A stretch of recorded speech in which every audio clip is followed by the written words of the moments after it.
Now, Abhishek, summing up the questions raised so far and the thoughts from each of the speakers, we understand that there is a great deal of complexity in the way e-mobility is positioned as a policy solution.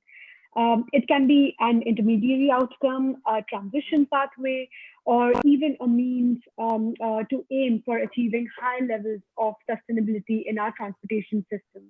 What would your advice to policymakers and policy practitioners be going forward for dealing with electric mobility as a policy solution in Indian cities context? Abhishek, you have 5 minutes. Over to you. Yeah, thank you, Aparna. Just 1 second. I am having fleeting internet connection, so I was just changing my internet connection in the middle. I hope you can all hear me. Yeah. All right. Yes, loud and clear. So first of all, I completely thoroughly enjoyed the discussion thus far. I think the question that you asked me is a very straightforward question, very complex question, but I'm also tempted to sort of also react to some of the points raised by Sanjeev, Nikita, Aarti, Shilpi, and of course Shubham. And I think in my closing note, I think I'm the last speaker, right? So in my closing note, I'll also try and sort of consolidate what I've learned from a very provocative standpoint. So first thing first, I think uh,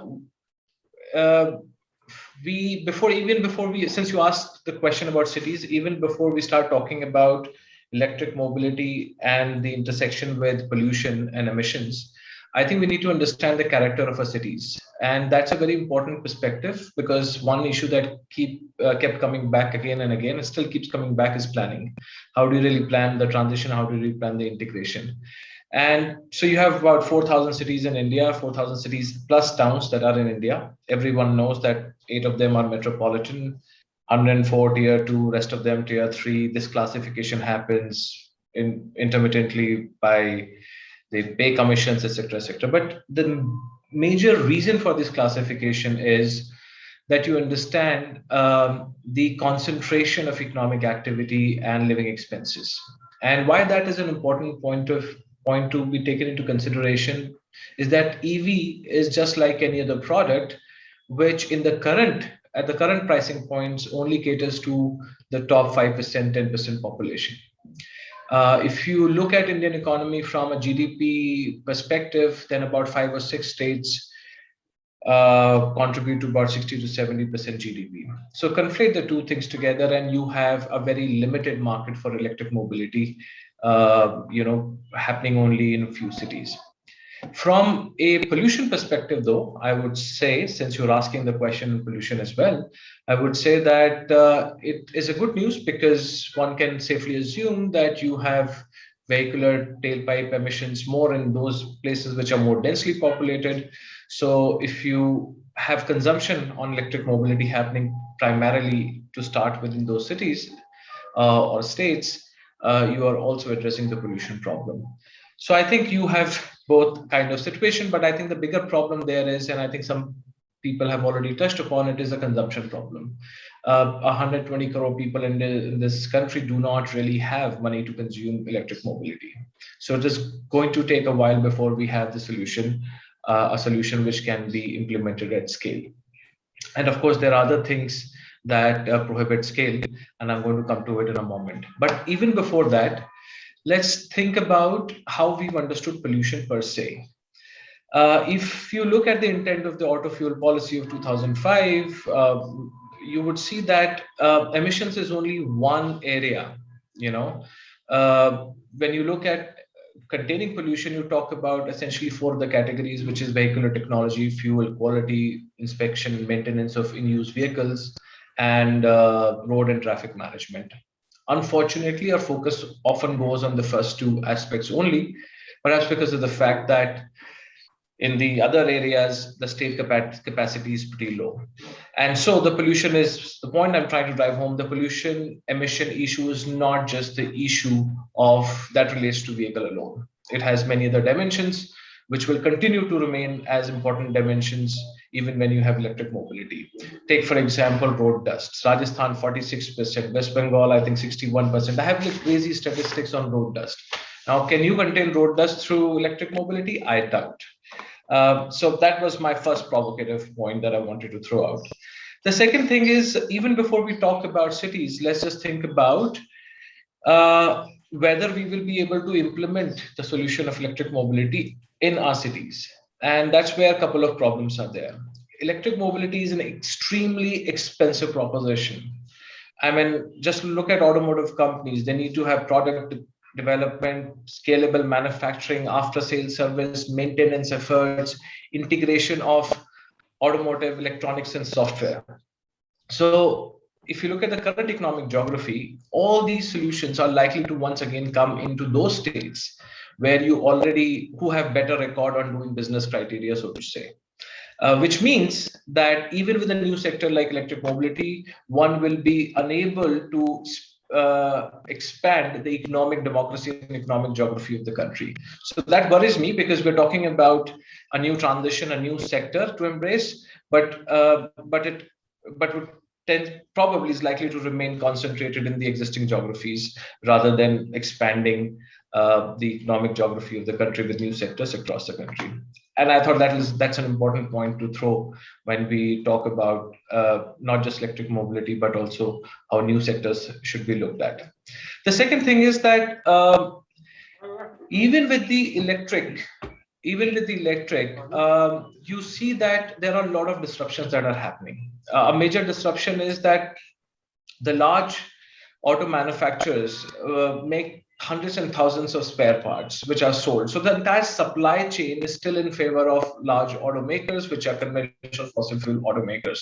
So the moment you bring in mobility, you're talking about two kinds of very important disruption at the city level. One is the supply chain of the automotive parts, and the second is the informal market, where 90% of the employment is. A large part of it is dominated in every city by repairs, denting things, and many other things. So the point being there that you're talking about reduced components, a disruption on jobs and livelihood, and disruptions on many other supply chain networks. And these things are important when you're talking about scaling up. The third thing is very important that I was just having a discussion. We are also engaging government of Rajasthan on many policy issues. I was having a discussion with the Secretary Budget here, and he touched upon something which we don't normally consider, which is the VAT loss on account of petroleum in state of Rajasthan is something to the tune of about 13,000 crore to 15,000 crore.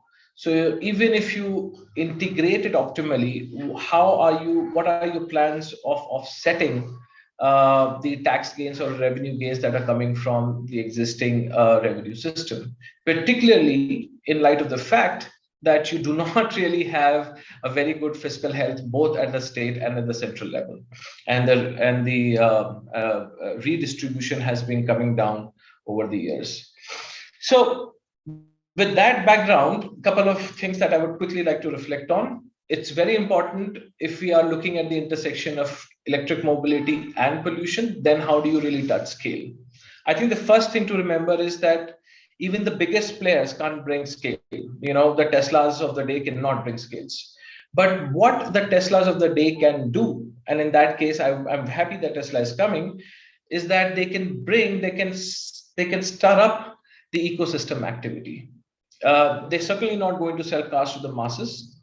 Their pricing point is at that level that masses can't buy, but they can certainly create that kind of supply chain rejuvenation, the ecosystem approach, which could potentially in the supply chain trigger economies of scale, which will be beneficial for the new incumbents in electric vehicles.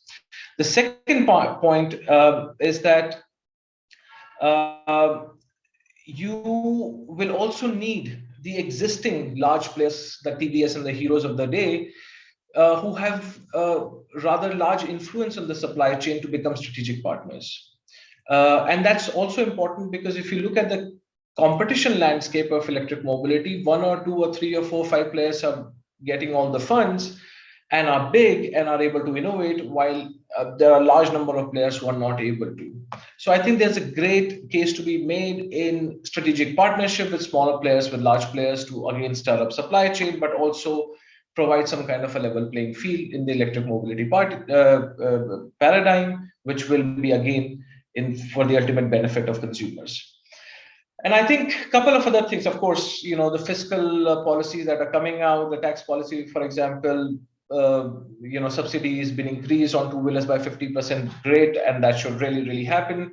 And if you look at petrol prices and diesel prices going up, so conflate the two, and you have a great case, at least temporarily, for electric mobility to sort of show some positive results. Yeah, so I'll just put it out in a couple of lines, which is Sanjeev initially mentioned about tangentially though mobility as a service, but there are two other cousins of it, which is battery as a service and charging as a service. If you closely look at battery as a service and charging as a service, which is what the government of India with the policy pronouncements has enabled now, then you're talking about a very interesting conflict to manage, which is that on one hand, you're talking about battery swapping as a solution to remove range anxiety. And on the other hand, you're talking about plugging infrastructure to remove range anxiety. And I think it'll be interesting, without getting into details, I think it'll be interesting to sort of see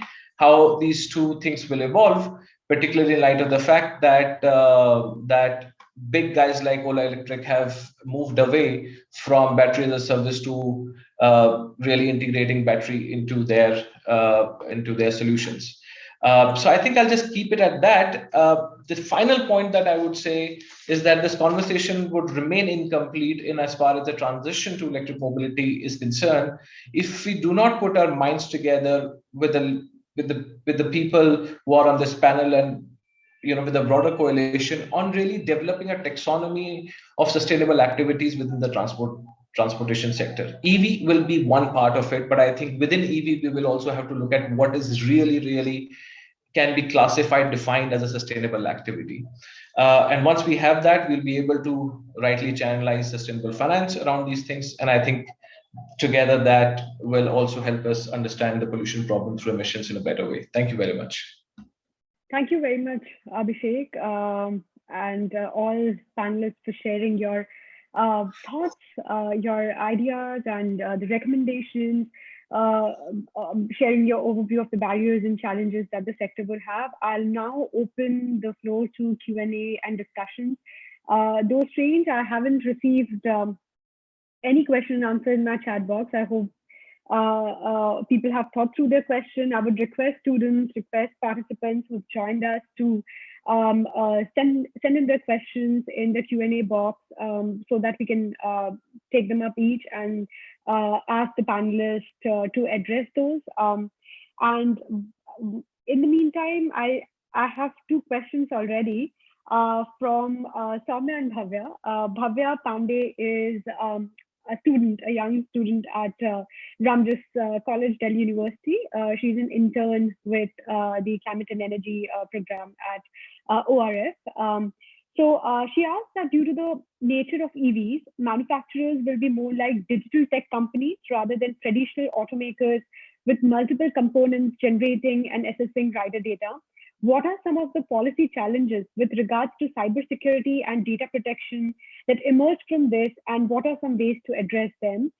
Bhavya has not mentioned who she wants to respond, but I'll request our panelists to let me know who's comfortable responding this. Abhishek, do you want to go first to respond to Bhavya's point?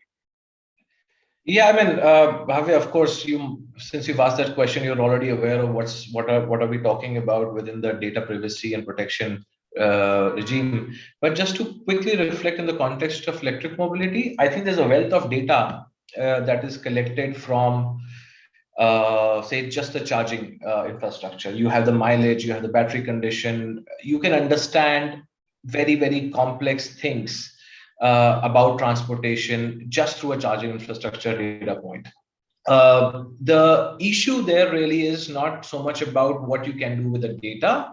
I think if you are looking at state-led initiative on, say, charging infrastructure, then I'm more worried about, while it can generate enormous wealth of information to better manage your transport planning, I'm worried about how good we will be with regards to the security and safety of the data. We have cases in the past where there's, data leakage has happened on number of occasions in the past. So I think that is, we certainly need data. We certainly need better data, and electric mobility at different nodes of value chain will help us generate that kind of data where we can better plan the transport. But the more important question is not how to get the data, but how to harvest it and then how to secure it. Now, so I'll keep it short. I'm completely aligned with that. I think on the principle that it's not so much the data harvesting, but it's the utilization and how far or how narrowly is it kind of kept securely and not. I want to extend this. I completely agree that in the nature of EVs, it is an emerging and going to be an issue. But if one were to expand it purely for efficiency reasons, one could also look at ITS solutions with existing public bus networks for route rationalization, optimization of fleet, so on and so forth, or which areas do you expand on? And capturing data to kind of answer some of those questions is certainly a useful thing to do. Once again, how is the data maintained? Who is it accessible to? Is it secure? Yes, I think there's a fair point, something to explore in terms of privacy laws and making sure that it is not available or used for something what it was captured for originally. Thank you. Anyone else who would like to share the thought?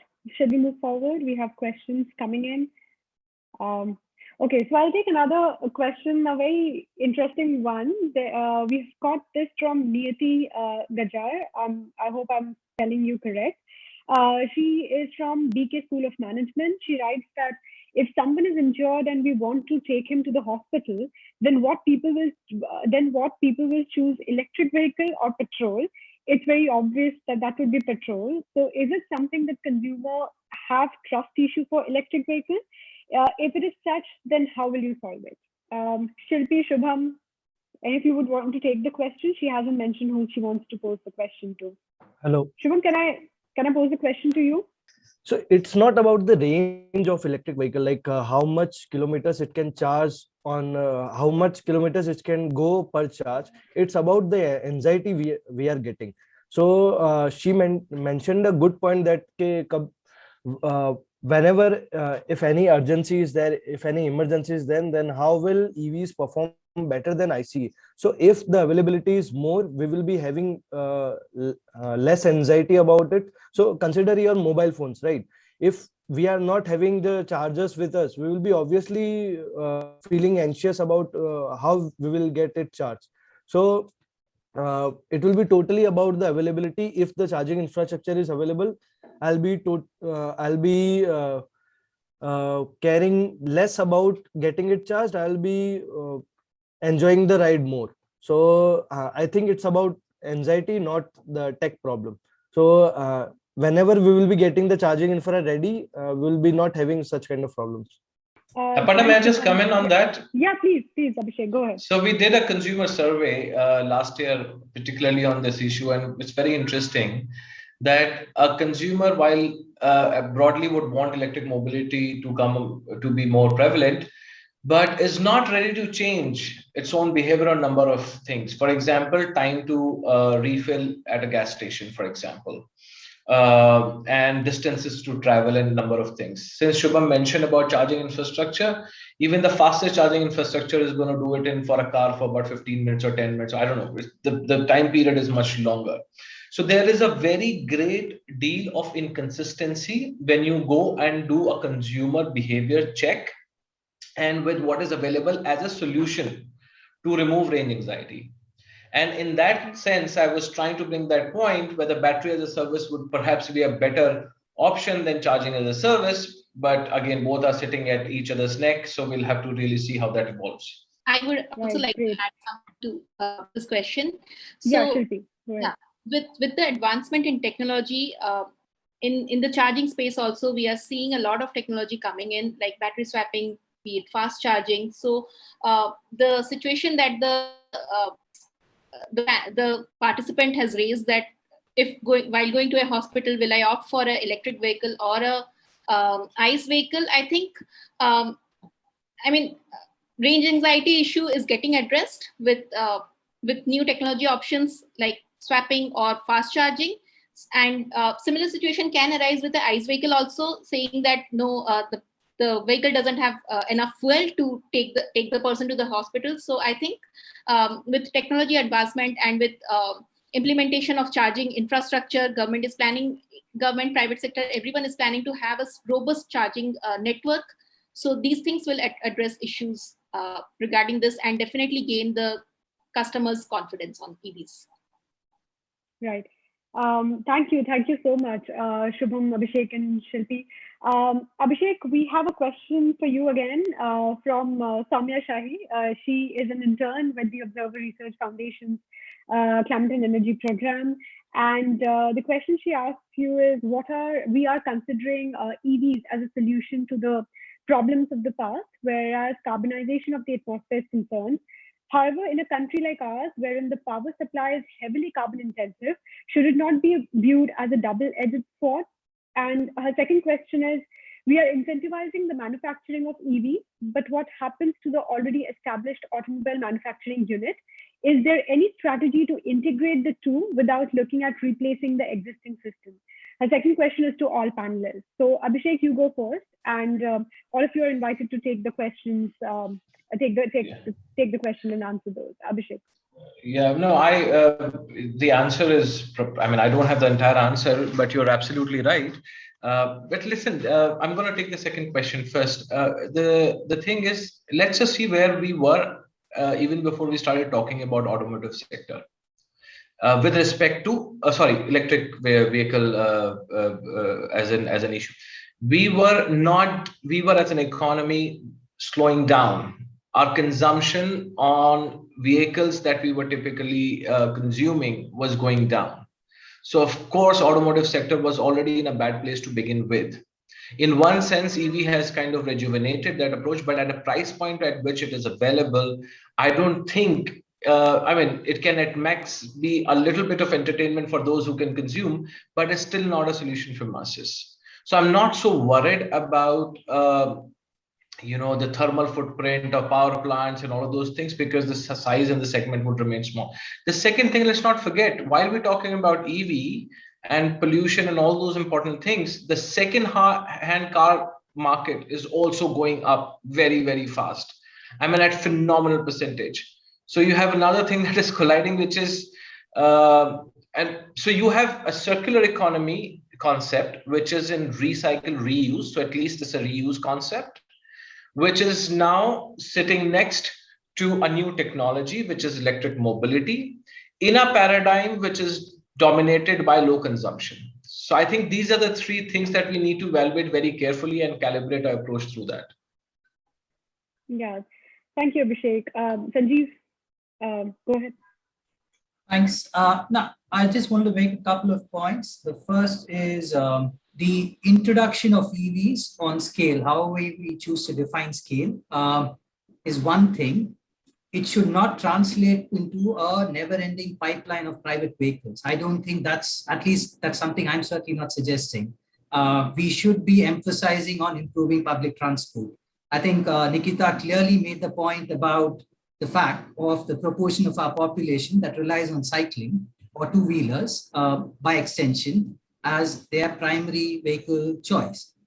It is an economic choice. It's not like a lifestyle choice of I'm doing it over the weekends or something like that.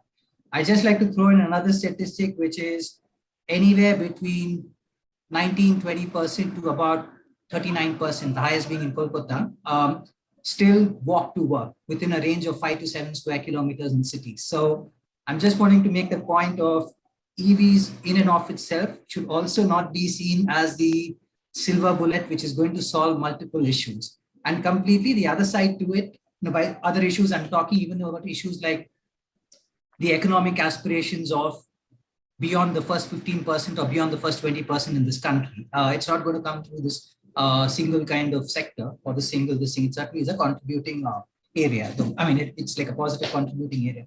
The only other thing I would possibly add to this is there are certainly other sectors that we need to be looking at in the context of carbonization when we're talking about it. For that matter, even scaling up efficiency programs.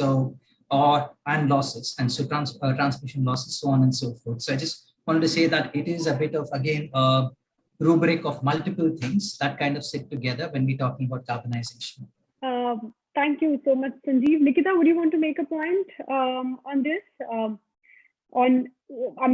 Soumya asked, we are incentivizing the manufacturing units of EV, but what happens to the already established automobile manufacturing unit? And is there any strategy to integrate the two without looking at replacing the existing system? What is your take? Well, I've been approached by, interesting point is that I've been approached by a few people who want to, incentivize even the car owners and two-wheelers so that they can, organize the whole surrounding industry around the automobile sector. So I do see that incentivizing per se decarbonization, definitely not. But even we do have plans to incentivize people who are using electric, maybe electric cycles or electric two-wheelers, because they are definitely making a choice over, so some of the points that we discussed in terms of some uncertainty that is there, but still they are choosing, electric vehicle over other vehicles. So incentivizing them would be a great deal to make people choose that over the existing system. Thank you, Nikita. We have another question from Ayush, who writes, "For successfully impacting EV policy in India, India must produce EV battery by itself, rather than depending on other countries like Japan, Taiwan, China, and Korea. It affects the vehicle cost." And I don't know what is exactly the question, but would you want to comment on this, Shilpi, on India start to produce EV batteries by itself, and then I'll go to Abhishek for his quick comments on this. Definitely, localization will help in reducing the cost of the product. It will help in generating new employment opportunities. And so definitely, and government is also trying to push this by coming up with various policies, such as PLI scheme also has a focus on local manufacturing for batteries. So yeah, definitely localization has a lot of, it will help to make India self-reliant. And also it will help in bringing down the cost of the product, be it battery or in future the electric vehicle also. Thanks. Abhishek, would you like to throw light on the challenges or barriers? One line answer. I think people over here are far more qualified than I am to talk about. I think this is a geopolitical question.